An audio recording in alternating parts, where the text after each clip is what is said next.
તો આજે બનાવવાનું હતું તિરામીસુ. એના માટે મેં બ્લિંકિટ પરથી 3 વસ્તુઓ મગાવી છે. એમાં ફર્સ્ટ છે લોટસનું બિસ્કોફ સ્પ્રેડ, જે 400 ગ્રામ હતું એ મેં મગાવ્યું છે. પછી છે બિસ્કોફ કૂકીઝ, એ 3 પેકેટવાળું મેં મગાવ્યું છે. એન્ડ થર્ડ ઇઝ અમૂલની વિપિંગ ક્રીમ. તો આ 3 વસ્તુ મેં બ્લિંકિટ પરથી મગાવી છે. જો તમારે તિરામીસુ બનાવવું હોય તો તમે પણ જલ્દી મગાવી લો.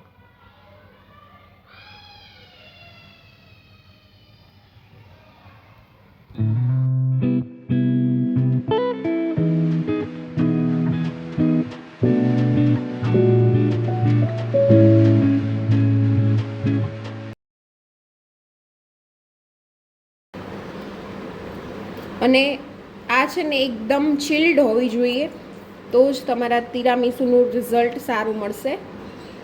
ઓકે, તો આ મેં 250 વિપિંગ ક્રીમ લઈ લીધી છે. હવે આમાં થોડી થોડી ખાંડ એડ કરીને આપણે મિક્સ કરતું જવાનું છે. આ એકદમ ફ્લફી બનશે ને ત્યાં સુધી આપણે આને હલાવવાનું છે. અને ખાંડ જરૂર હોય એટલી જ એડ કરવાની છે, કેમ કે પછી આપણે જે નાખશું બિસ્કોફનું આ એમાં હશે એ મીઠું જ હોય છે, એટલે જરૂર હોય એ પ્રમાણે ખાંડ નાખતું જવાનું છે. આના પ્રમાણની નાખવાની છે ઇન શોર્ટ. તો જોઈ શકો છો આ ફ્લફી થઈ રહ્યું છે. તો આ થોડું ફ્લફી થાય ત્યાં સુધી આપણે આને મિક્સ કરતા જવાનું છે. અને ત્યાં સુધીમાં બીજા જણાને આ સેટ કરવા બેસાડી દેવાનું છે. એક લેયર છે ને બિસ્કિટનું કરવાનું છે.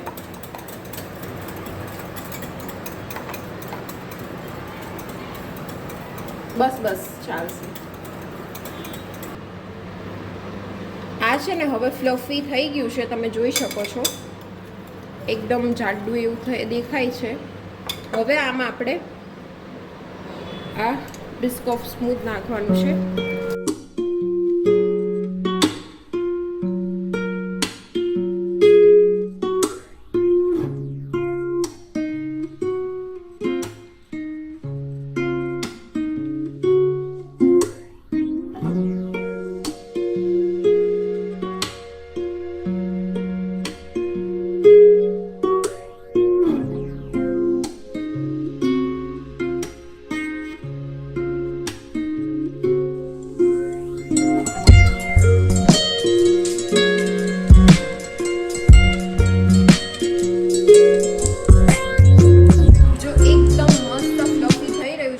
આ રીતનું ટેક્સચર થાય ત્યાં સુધી આપણે આને મિક્સ કરવાનું છે. હવે આ રીતનું ટેક્સચર થઈ ગયું છે. હવે આને મૂકીને હવે આપણે આ ડબ્બામાં સેટ કરવાનું છે. ઓકે, ચલો. એના ઉપર આપણે આ ક્રીમનું લેયર કરવાનું છે એકદમ મસ્ત રીતે. અને પછી એના ઉપર પાછું બિસ્કિટનું લેયર. તો આ રીતનું થોડું છે.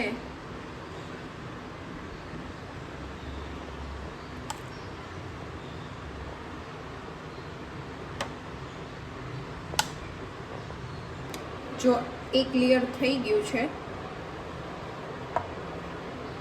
પાછું હવે આપણે બીજું લેયર કરી દઈએ. જ્યાં સુધી ડબ્બો ન ભરાય ત્યાં સુધી આપણે આવા લેયર કરતા જવાના છે.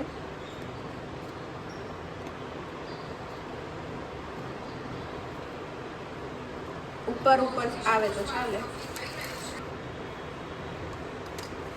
જો હવે આપણે આ બીજું લેયર કરી દીધું છે. પાછું એના ઉપર આપણે આ બેટરને સ્પ્રેડ કરી દઈશું.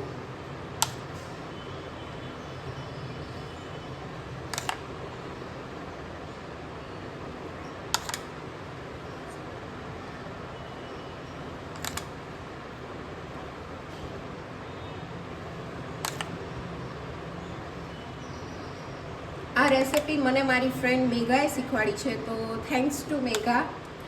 એ ઓસ્ટ્રેલિયા છે, પણ હવે એને મને શીખવાડી છે ઓનલાઈન. જોઈએ કેવી બની હશે તો આપણે જરૂર રિવ્યૂ કરીશું તમને.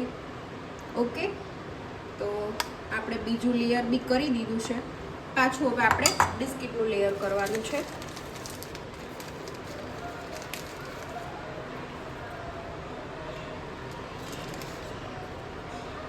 હર્ષિત.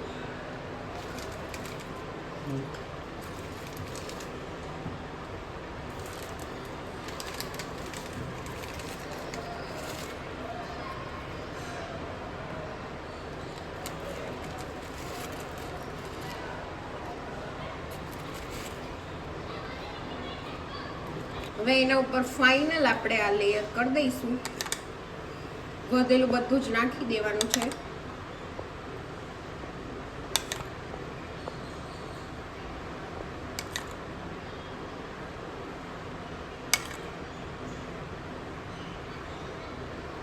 અને આને 7 થી 8 કલાક સુધી ફ્રીજમાં સેટ થવા મૂકી દેવાનું છે. પછી તમે ખાઈ શકો છો.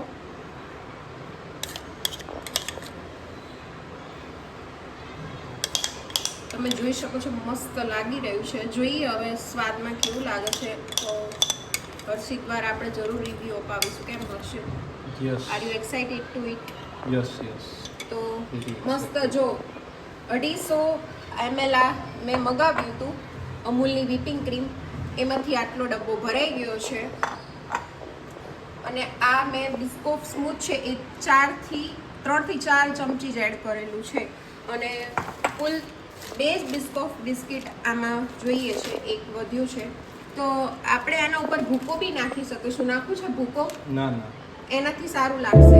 તો ચલો ભૂકો નાખી દઈએ. પુડલા બિસ્કિટ હોય ને એને આવી રીતના દેશી જુગાડથી ખાંડીને નાખવાના છે. મસ્તી ચવાવી દેવાની આપણે. અને આ બિસ્કિટ ફટાફટ થઈ જશે. એના ઉપર આપણે એડ કરી દઈશું.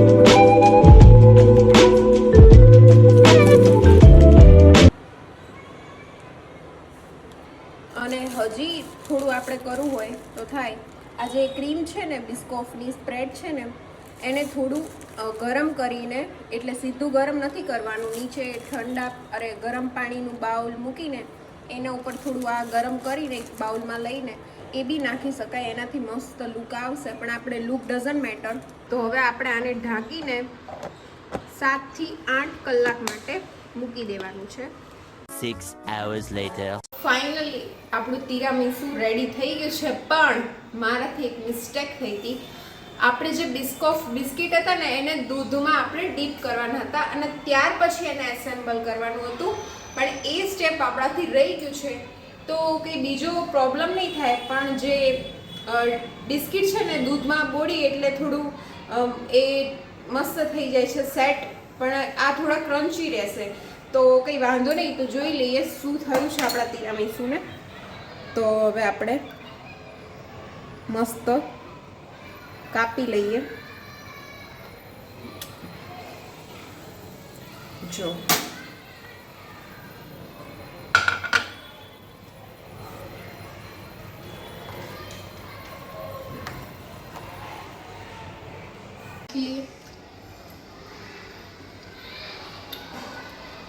ગાઈસ મસ્ત બન્યું છે. એકદમ આમાં જે મોઇસ્ચર આવે ને વ્હીપિંગ ક્રીમ અને આપણે સ્પ્રેડનું, એનાથી બિસ્કિટ એકદમ મસ્ત થઈ ગયા છે પોચા. તો તમે પણ જરૂર ટ્રાય કરજો. તો તમને મારી રેસિપી કેવી લાગી એ જરા કહેજો. અને ચલો મળીએ નવા બ્લોગમાં. બાય.